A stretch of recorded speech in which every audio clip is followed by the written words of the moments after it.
worth noting that people often get confused about the difference between indicators and threat intelligence. What I would say to this is that the simplicity of the answer is in the name. Threat intelligence is intelligence about threats, or the elements, actions, or events that menace you.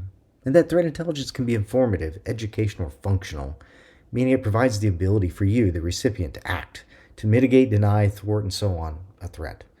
Indicators, in contrast, are a descriptive element of threat intelligence.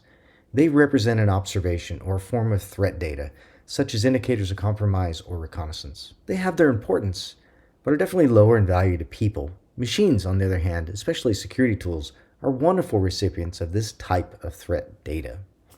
The difference between the two is enormous. That said, if you ponder for a moment on what is normally bandied about for the topic, you'll quickly realize it's primarily about threat data, such as indicators, and not really threat intelligence that is discussed. So what is threat intelligence? Or what does the intelligence portion of that mean? What we're really referring to here is the analysis, or the process of employing cognitive methods to evaluate data, to determine threats and predict actions. Think of it as collecting information while identifying patterns and trends in the data, using critical thinking skills to make hypotheses and then testing them.